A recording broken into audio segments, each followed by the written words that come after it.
இங்க இங்க ஸ்ரீரங்கத்துல இன்று சனாதன வழக்கறிஞர்கள் மாநாடு. ஆனா மாநாடுன்னு சொல்ல முடியாது, முதல்ல இருந்து சொல்ல. இன்றைக்கு ஸ்ரீரங்கத்துல சனாதன வழக்கறிஞர்கள் அமைப்பு அவங்களுடைய முதன்மை நிர்வாகிகளுடைய கூட்டம் நடைபெற்றது. அதுல சனாதனி என்ற முறையிலும் சரி, சட்டம் படித்தவள் என்ற முறையிலும் சரி நானும் பங்கு பெற்றேன். இத நம்முடைய இந்து மக்கள் கட்சி அர்ஜுன் சம்பத் அவர்களும் குருமூர்த்தி அவர்களும் தான் வந்து ஆர்கனைஸ் பண்ணியிருக்காங்க.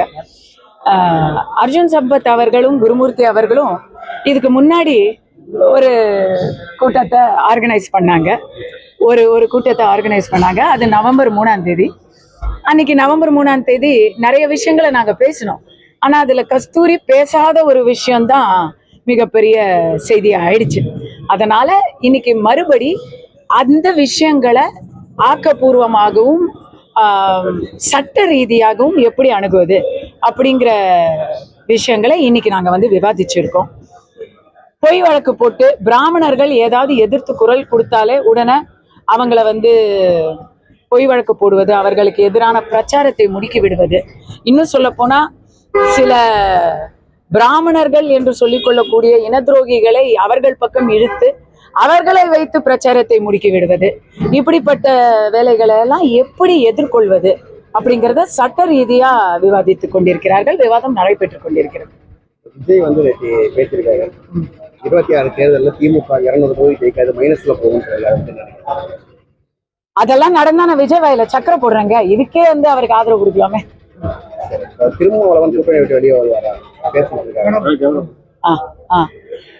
என்ன கேளுங்க. அதாவது திருமாவளவன் வந்து கூட்டணி விட்டு வெளியே வருவார், ஒரு நிர்பந்தத்தின் காரணமா தான் இந்த நேற்றைய நிகழ்ச்சியில் அவர் கலந்துக்கல அப்படின்னு சொல்லி விஜய் பேசியிருக்காரு. எனக்கு திருமா அவர்கள் கூட்டணியை விட்டு வெளியே வருவாரான்னு தெரியல. ஏன்னு கேட்டா அவரு வந்து இன்னைக்கு ஒரு திமுக கூட்டணி எம்பியா இருக்கிறாரு. அதனால அவர்களுக்கு ரொம்ப நாள் ஹிஸ்டரி, ரொம்ப நாளா வாக்கப்பட்டு திமுக கூட்டணியிலேயே இருக்கிறாங்க. விசிக்கு அவங்க வெளியே வருவாங்களான்னு தெரியல. ஆனா ஆதவ அர்ஜுனா இருக்கணும், இல்லைன்னா திருமா இருக்கணும். விசிகேல 2 பேரும் இருக்க மாட்டாங்கிறது மட்டும் நல்லா தெரியும். சரி, இப்ப உதயநிதி வந்து தரக்குறைவா விமர்சனம் பண்ணியிருக்காரு. ஆதவ அர்ஜுனாவையே அநாகரிக வார்த்தையில பேசியிருக்காரு. என்னன்னு எதுங்க?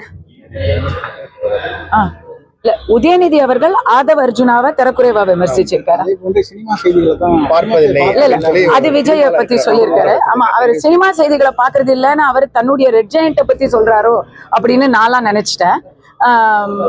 உதயநிதி அவர்களுக்கு தரைக்குறைவா பேசுறதுங்கிறது ஒன்றும் புதுசு இல்லையே. அவர் இன்னைக்கு விஜய் சொல்லியிருக்காரு, ஆதவ அர்ஜுனாவை சொல்லியிருக்காரு. அதுக்கு முன்னாடி சனாதனத்தை சொன்னாரு, அதுக்கு முன்னாடி ரஜினிய சொன்னாரு. அவர் அடிக்கடி சொல்றது தானே, ரிப்பீட் ஆஃபெண்டர் அவர். விஜய் அவருக்கு வந்து தற்போது இந்த அரசியல் எதிரியா திமுக சொல்லி இப்போ அவருக்கு போயிட்டு இருக்க பாதை சரியா இருக்கு அப்படின்ற மாதிரி நினைக்கிறீங்க? அவருக்கு எடுத்துக்க முயற்சி ஆக்சுவலி அது பெரிய ஜாக்பாட். ஏன்னா திமுகவுக்கு ஆப்போசிஷன் தமிழ்நாட்டுல உதயசூரியனுக்கு எதிர் இரட்டை இலை தான் அப்படிங்கிறது தான் என்னைக்குமே. 60 ஆண்டு காலமா இரட்டை இலை உதயசூரியன் அப்படிங்கிறது தான் இருந்துச்சு. அதுல இன்னும் சின்னமே வாங்கல. என்ன சின்னம் எதிராக வரப்போதும் கூட தெரியல. விஜயை முன்னிறுத்தி திமுக வந்து அதிமுக உடைய வீச்சையும் அவர்களுடைய உண்மையான முகத்தையும் மறைக்கிறாங்க. இது ஒரு வியாபார தந்திரம். அதே போன்று அமைச்சர்கள் விஜய் வந்து தற்கொலைன்னு சொல்லி இந்த வார்த்தையை பயன்படுத்தி சேகர் பாபு குறிப்பா சொல்லியிருக்காரு வந்து அமைச்சர் சேகர் பாபு தற்கொலை அப்படின்னு சொல்லி அவர் பேச்சுக்கெல்லாம் இது கிடையாது. ஐயா, சேகர் பாபு அவர்களுடைய குட் புக்ஸ்ல கஸ்தூரி ஏற்கனவே இல்லை. என்னுடைய வரலாறு, சமீப கால வரலாறு பார்த்தீங்கன்னா அது உங்களுக்கு புரியும்.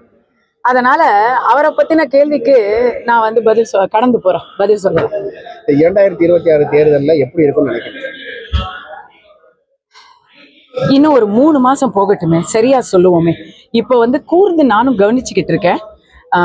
ஒண்ணு மட்டும் தெரியுது, ஒரு கட்சி கூட்டணிக்கு எதிராக அனைத்து கட்சிகளும் தனித்தனியா போராடிக்கிட்டு இருக்காங்க. இப்ப அந்த அனைத்து கட்சிகளும் ஒரு குடைக்கு கீழே வந்தா மக்களை பொறுத்த வரைக்கும் இன்னைக்கு எல்லா பிரச்சனைகளுக்குமே ஏதோ ஒரு இடத்துல ஆளுங்கட்சி காரணங்கிற மனநிலைக்கு வந்துட்டாங்க. இந்த வெள்ளம் வந்துச்சு பாருங்க, இந்த வருஷம் நான் வந்து இதை ஆதாரத்தோட சொல்றேன். என் வீட்டு ரோட்லயே நடக்குது. சமீபத்துல வந்த வெள்ளத்துல 4000 கோடிக்கு பைப்பு போட்டாங்க இல்லையா, அந்த 4000 கோடி பைப்பு வேலை செய்யல. அதுக்கு பதிலா ஆனா அடுத்த நாளே தண்ணி எல்லாம் வடிஞ்சிருச்சு. அடடா, அடுத்த நாளே தண்ணி வடிஞ்சிருச்சு, அப்போ அவங்க திட்டம் தான் காரணமான்னு பார்த்தா அது இல்ல. மூளைக்கு மூளை, ரோட்டுக்கு ரோடு, ஜெட்ராடையும் மோட்டரையும் வச்சு எல்லா தண்ணியும் பம்ப் அடிச்சு விட்டாங்க.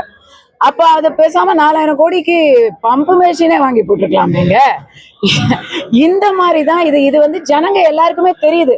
நாங்க இருக்கிற ரோட்ல நான் மட்டும்தான் இருக்கேனா, அங்க 1000 பேர் இருக்கிறாங்க அந்த ஏரியாவுல, எல்லாருக்கும் தெரியுது. எல்லாருமே வெறுப்புல இருக்காங்க. அதை மீறி திமுக ஜெயிக்கணும்னா இன்னைக்கு எல்லாரும் தனித்தனியா இருக்காங்க பாருங்க, அப்போ திமுக ஜெயிப்பாங்க. அதனால அவங்க விஜயை கொஞ்சம் அப்படி உசுப்பேத்தி விடுறது, இபிஎஸ் உசுப்பேத்தி விடுறது, அண்ணாமலை அவர்களை உசுப்பேத்தி விடுறது, இப்படி அப்படி பண்ணி டிவைட் அண்ட் ரூல் பண்ணிக்கிட்டு இருக்காங்க. சீமான் அவர்கள் ஏற்கனவே சொல்லிட்டாரு, எங்கேயும் போக மாட்டேன், நான் தனியா நிற்பேன்னு. நான்லாம் வந்து எனக்கு வந்து நான் உள்ள போனப்போ முதல் ஆதரவு குரல் கொடுத்தது சீமான் ஐயா. அண்ணன் சீமான் அவர்களுக்கு நான் வெளியே வந்து நான் நன்றி சொன்னேன். அந்த நன்றியோட வெளிப்பாட சொல்றேன். அவரை என்ன திட்டுனாலும் பரவாயில்ல. எல்லாரும் சேர்ந்து மக்களுடைய ஒரே ஆசை திமுகவை வெளியேற்றணுங்கிறது. அதை பண்ணிட்டு அதுக்கப்புறம் உங்களுடைய கொள்கையை பாருங்கன்னு நான்லாம் சொல்லுவேன்.